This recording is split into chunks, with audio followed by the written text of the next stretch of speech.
Hi everyone, Lance here. I'm a bit late to the game on this, but I wanted to break down the Blackmagic All-in-one eGPU available from the Apple online store, as every time I see it, it just makes me a little mad. It's currently $699 US and only available from the Apple online store directly, but for me here in New Zealand, it's 1,329 New Zealand dollars.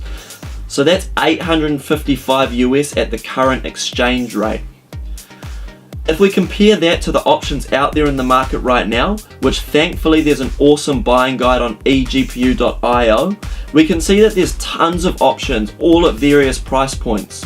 Let's take the Akidio Node for 249 US dollars. Then we can have a look on Newegg. We can get an RX580 also for around 249 US dollars. So that's price out of the way, but what about other things such as the design? I mean, I think it looks okay, but there are so many better looking options available. I really like the look of my Mantis Venus over there, and I don't think this will look bad in your setup, but my honest opinion is it won't look good either. And of course, the thing people want to know most, what about the performance? This is a Radeon Pro GPU, not even a full-blown RX core. Meaning that even with the cheaper alternative of having an enclosure and a graphics card, that is going to look faster on paper. So let's compare it to the RX580, which was Apple's initially supported graphics card when their dev kit was released. AMD states that this Radeon Pro 580 has peak FP32 performance of 5.5 teraflops, 36 compute units with 2,304 stream processors, and a memory bandwidth of 217 gigabytes per second. Compare that to a full-blown RX 580, which has the same amount of compute units and stream processors, but a 256 gigabyte per second memory bandwidth, and a peak 32-bit floating point performance of 6.2 teraflops. Both GPUs have 8GB of GDDR5 memory, but that is information, that's all that AMD really gives from their website about the Radeon Pro. I found some info from Tech Power Up that lets us know that the Radeon Pro has a lower core clock and boost clock than its big brother, the RX 580, which makes sense due to it being a core that won't be able to have the benefits of a full-size cooler. But I didn't find any official info on this. However, Tech Power Up states that the GPU base clock is 1100 MHz with a boost up to 1200 MHz. This is compared to the base frequency of the RX 580 of up to 1257 MHz and a boost frequency of up to 1340 MHz.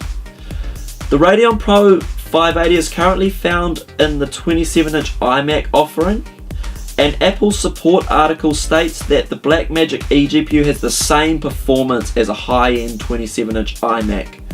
I would argue that this is not true due to less lanes, only 4 PCI Express lanes available via Thunderbolt 3, and while they have the same GPU, this is arguably a false statement and should be taken with a grain of salt. While this will also apply to any external GPU, it's not really correct information.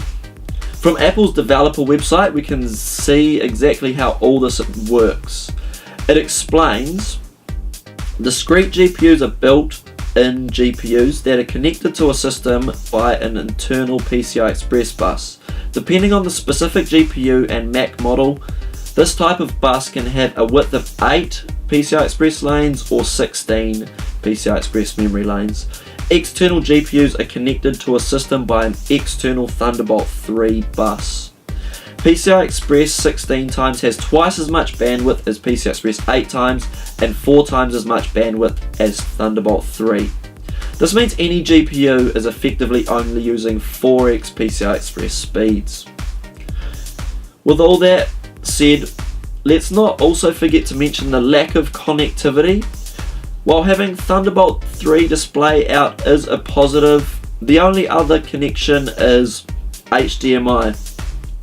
There's no full-size display port, and You can get adapters, but that simply adds to the cost for a port that I think most people would probably agree should have been there in the first place.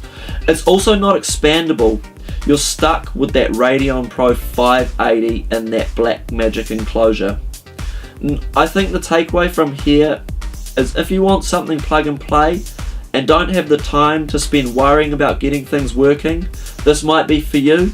But if you want to save a bit of cash and potentially get better performance, I think getting an enclosure and a full-blown graphics card is definitely the way to go. But that's about all I had to say about the Blackmagic eGPU. This was more of a rant today, but I hope it was helpful.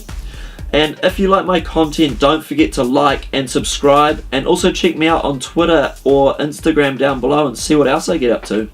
Thanks a lot for watching, guys. I'll see you on the next one.